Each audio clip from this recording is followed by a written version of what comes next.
do it. What's going on, Grilla Grills Nation? And of course, in this case today, New Holland land. We are so fortunate to have my boy Devin here from New Holland, literally right down the street. These guys are not only right down the street, but they are practically coast to coast across the United States. And we're super, super jazzed to pump it up with you today, brother. Welcome. It's good to be here with Grilla Grills, and I am very excited and really happy for the opportunity. So, Chef, man, tell me what you're cooking. Let's talk about it. So today we're going to be doing a braised beef rib, and we're going to start off with a nice piece of meat right here.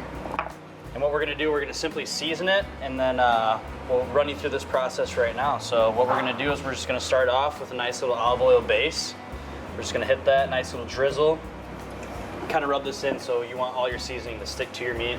That's what we call like a binder, right? That's just holding that salt and pepper in place? Right, that's just gonna hold all that flavor in during that cooking process. And you wanna make sure that you get in all the crevices and get in there and make sure that you're getting all this salt and pepper in there so you get good flavor everywhere and every bite for the food.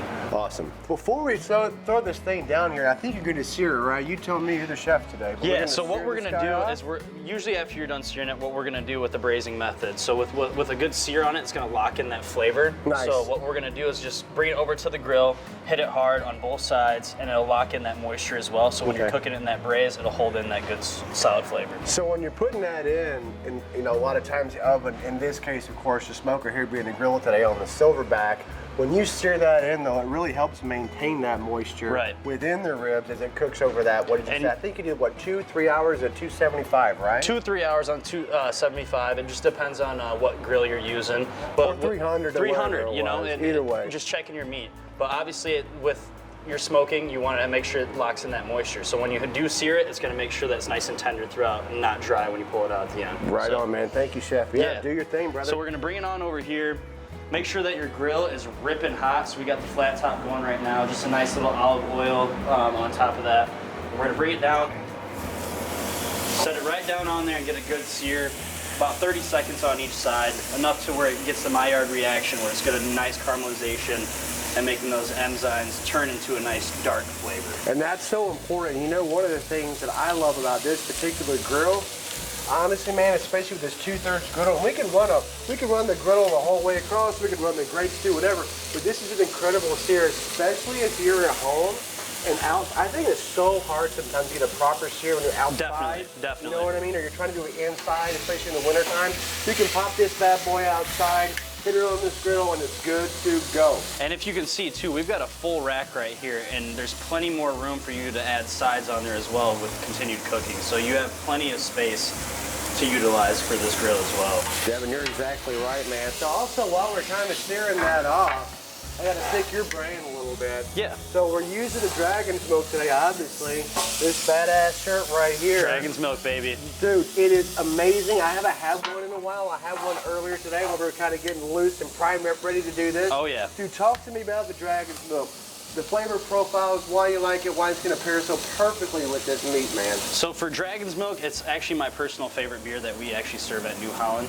The 3 flavor profiles that you're gonna get out of the Dragon's Milk is gonna be coffee, vanilla, and chocolate. Right on. And for the dark beer drinkers, it's obviously a go-to. But even for the people who are not into dark beers, it's got a subtle taste, a nice sweetness, and also a good smoky flavor as well with that bourbon barrel age. There's something special about it too, right? It's the #1 best-selling American style. Number one in America selling stout, and that's why it's because it's a great flavor and it's a good beer drinking for anybody who likes a good craft beer. So. You know, when I was having one earlier, I'd forgotten how good it was. And it's so easy drinking. Now, I know it's got a little bit of a gnarliness to it as far as just ABV, but honestly, as long as you enjoy it responsibly, that is a delicious beer. It's not aggressive in the alcohol content as far as the flavor. It lends itself awesomely to cooking to this. And not only is the flavor good just for a beer drinking profile, but obviously here with Grilla Grills, we're going to be using it for cooking as well. And not only is it great for barbecue, desserts, it's just good for overall any type of food that you want to mix it in with. And obviously today with the braised ribs, we're going to be utilizing the Dragon's Milk not only with the braising liquid itself, but also with some other things that we're going to be showing you guys a little bit later. So. Dude, that's super exciting, man. So now that we got this nice sear color on there, as you can see, the meat's now a nice dark flavor and dark color We got both sides nice and seared, so it's gonna lock in that flavor and that moisture for that meat when we're gonna be smoking it for 2.5 hours at 275. I noticed you cook off the silver skin there. Is that something you do every time? Yeah, so usually that is one key thing when using ribs. Not a lot of people will do it, and they'll make it tough and chewy at the end. So once you take off that silver skin on the back, that's gonna make it more tender and easier to eat later on. So that's something that you definitely need to do while you're cooking ribs. So yeah, we're gonna take this off and we're gonna let this meat rest. So we're gonna bring it back over here, take it right off the flat top, and we'll just let it rest on the cutting board just for a little bit. Awesome. So what we're gonna do now, we're gonna be putting this in this holding pan. So I'm just gonna flip it over. The easy way to cut ribs that I like doing is you flip it over on the back side, you can see exactly where you're gonna be cutting. So we're just gonna half this, right in half, so we can put it in our pan. So nice sear on there. You can see that right here too, Chef. I mean, that awesome sear here, obviously raw in the middle, we're just searing it off. Yep. You really just caramelize that and almost cauterize it to a point, which is kind of the point, right? Yep, you just want to lock it in and make sure that you can lock in that flavor. So you get that good seal and that good bark on there, especially when we're going to braise it. Cool. So next up, we're going to be telling you guys a little bit about what we're going to do with the vegetables with this dish. So right now you got your basic mirepoix. You're going to be doing carrot, celery, and onion. And we're just What are the ratios on that, brother? Like, it's, I mean, typically when you're going to school or just in general, what's the typical one for you? Typically I do... What the hell is mirepoix? So mirepoix is basically... It's hard to explain. It's just basically your golden rule of everything that you're going to be using for cooking. So what I usually do is 2 parts onion to 1 part carrot and 1 part celery. I think that's a standard, right? Yeah. I know that's what I was taught, and I've never deviated, and it's always served me really well. And I think it's just a good flavor profile too, and it builds like a lot of different characteristics with what you're cooking. And the mirepoix is just going to build the flavor more with the meat that you have. So with what we're going to do now, we're just going to take these carrot, celery, and it's basically like a rough dice. And we're going to come in here, and we're just going to hit it right on the flat top, a little bit of olive oil. And as you can see, the Grilla grill is ripping hot on this flat top right now, as you can hear it. So what the thing is we're going to do with this is you're basically going to cook it for about 2 minutes or until the vegetable is translucent. You're just kind of getting that aromatics out of the vegetables itself and just getting ready to build that flavor profile a little bit more. And I smell that, and I think when I smell that, I think about 2 things, man. I think about soup, and I think about braising meat, both of which I love this time of year. It's cold as heck out here in Michigan. Having some soup, having some braised meat. I was just chatting earlier with some folks about how I make this stuff all the time in the winter, and it's amazing.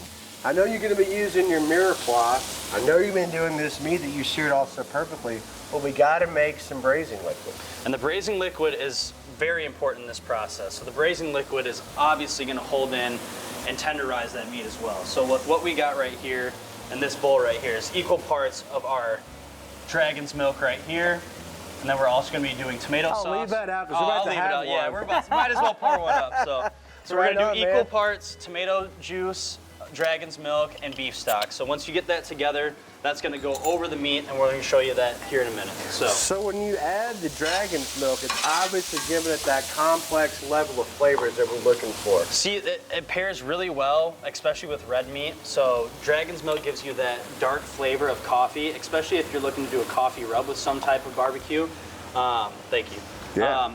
Obviously, the dragon's milk, it's a little bit darker that you can see, so it's going to give you guys that nice sugar content and a good caramelization with anything too that you're trying to do barbecue wise. So awesome. Gotta have a cheers to that, brother. I appreciate it. Thank you. Dang, man, that is good. Oh, it's smooth. This is the thing I'm the most excited about, man. So we've got his mirepoix, talked about the braising liquid. We're gonna get this nice seared meat in there. And now on to my personal favorite. I do not care what time of the day it is, what time of the year it is. None of that stuff, baby. Macaroni and cheese, bro. Talk to me about that. All right, so to accompany this beautiful braised rib, what we're gonna do is we're gonna be having a mac and cheese sauce. So basically, right here what we got is some par-cooked bacon in here with your basic noodles and some cream cheese. And what we're gonna do now is with this dragon's milk, what we have done is we've made a beautiful cheese sauce out of it. So what it is just basically your milk, butter, cheese, and some dragon's milk as well. And you're gonna get that good deep flavor profile from the beer itself in there as well when you're eating this mac and cheese. Well, dude, just drinking this right now, I can't imagine it's gonna be bad, bro. It feels good. This is delicious. Yeah, the sweet, it's gonna be a nice sweet and salty. So you got the saltiness of the bacon, but you also have that sweetness of that dragon's milk that's gonna be in that beer cheese too as well. And now it's just time to add your cheese, your beer cheese sauce with this nice, beautiful dragon's milk in here as well. And don't be afraid to add too much cheese, because who doesn't like a lot of cheese in there, you know? So what we're gonna do, make sure it's all mixed up nice and evenly. You know what? Might as well get hands in there. So make sure it's nice and fully incorporated. And you're gonna get that good flavor from that cheese sauce.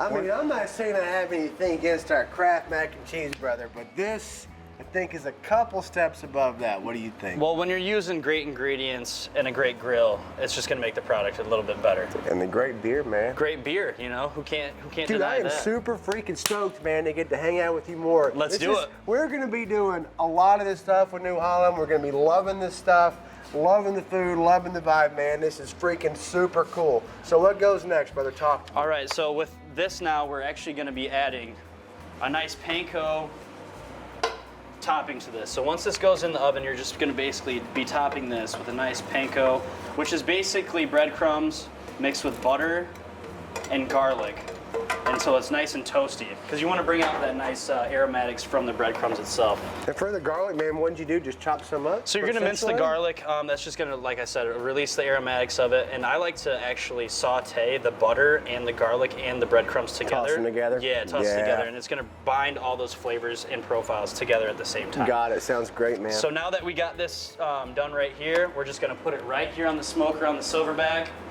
And we're just gonna go right at it for about half an hour until your breadcrumbs are nice and crunchy. All right, now that we got our mac and cheese nice on the silverback, we're gonna come back over here. Now that we have our vegetables done and seared off, and our ribs nice and braised as well, we're gonna come over here with our braising liquid, which I said earlier is equal parts tomato juice, beef stock, and dragon's milk. So what we're gonna do is you're gonna actually pour it over the meat itself. You want to cover about halfway to 3/4. Hey, David, why is that the case? I mean, you know, that's always the mantra I've heard. That's the mantra I've been taught. But why do you think that's the deal? It's gonna keep it nice and moist during the whole entire time. So especially you're gonna lose some of that moisture as well, and you're gonna get some moisture from the meat to evaporate too. So you're gonna get some meat from the liquid that is gonna be coming in, and then you're gonna get some meat from the braising liquid out. So you want to cover it 3/4 and enough to make sure that you're gonna make your meat nice and tender when you're gonna be putting it in the grill. Right on. If you overcover it too, and this is what I always hear. Yeah. And I'm assuming it's right. If you overcover it past the point you're talking about, I totally agree. It does kind of dry it out a little bit, right? Yeah, so it's not gonna get that nice heat that it needs to fully cook through and actually get a nice airflow through the meat itself. So you get the 3/4, it's gonna braise really well, and like I said, we're gonna put it on the grill for 275 for about 2 hours. Awesome. So yeah, we'll cover this up, and then once you get it nice and covered, make sure that there's no air pockets in here, and then we're gonna put it right on the silverback right now. So it's nice and covered, and we'll put that in for about 2 hours and 275. All right, so now that we have our ribs in with our braising liquid and our mac and cheese in with our panko on there, we're gonna actually come over here and show you the third part of our dish. On the OG Grilla right here, we've had these Brussels on since we started the process of cooking everything. So basically, what type of blend do you guys use for the pellets here? So this is our competition blend. We have Okay. a lot of things in there. Most predominantly, I think, are going to be the hickory. It's pretty awesome. We carry a ton of it. And the thing is, you know, I do think there's definitely a correlation to what you're using as far as your pellets and then the flavor profile that you get. Right, yeah, and the taste profile with it being a nice sweet wood that you guys are using, it's gonna make this flavor profile with these Brussels sprouts a lot more delicious. So now that we smoke this, so why we smoke them is we wanna par cook them basically. So we had it at 225 on the smoker for about an hour. As you can see, they're nice and tender, but what we're gonna do now is we're gonna finish it with a nice hard sear on this nice flat top that we got here. So what you're gonna do is you don't wanna cook the Brussels too much already since they're par cooked, and you're just gonna set them right on the grill. You can hear that nice sizzle.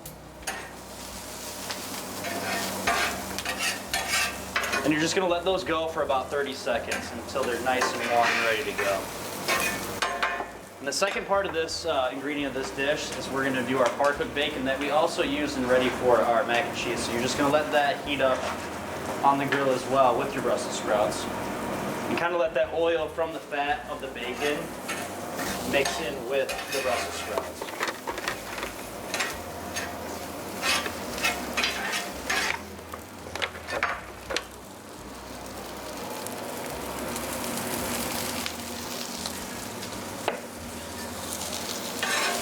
Once you start seeing a nice color on your Brussels sprouts, that's kind of when you know that they're almost ready to go.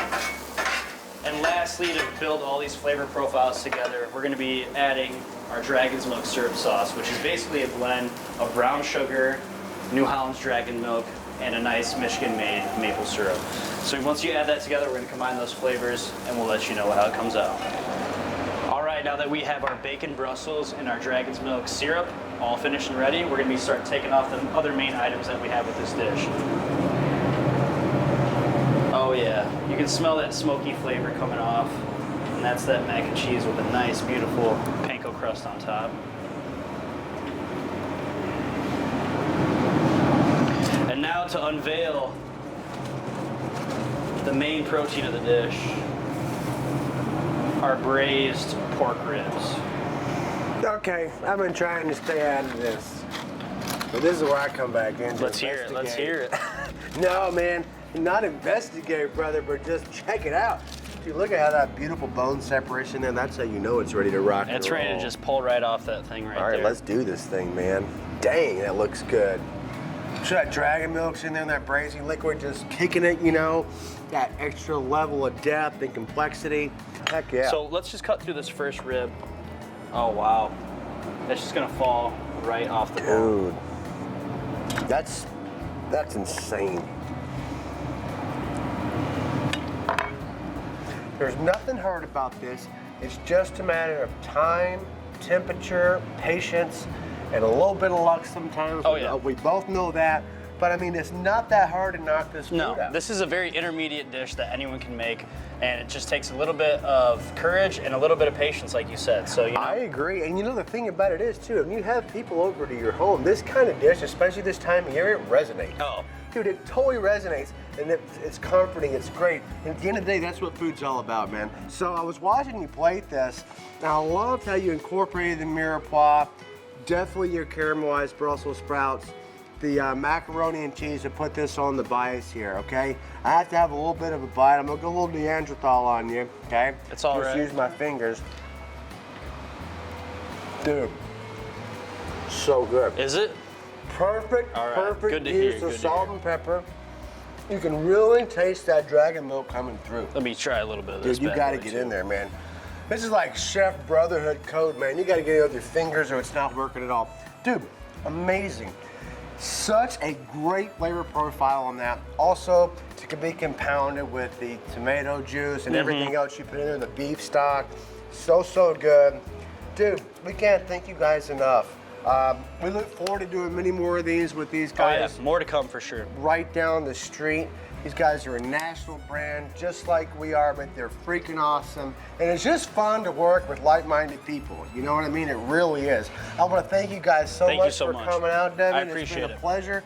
We look forward to more of these. And until then, everybody, we love you guys from the Grilla Grill side on the smoke, on the New Holland Brewery side. You betcha. Drink that doggone Dragon's Milk. And we love y'all, everybody. Cheers, everybody. See you next time. Till next time. Cheers. Cheers.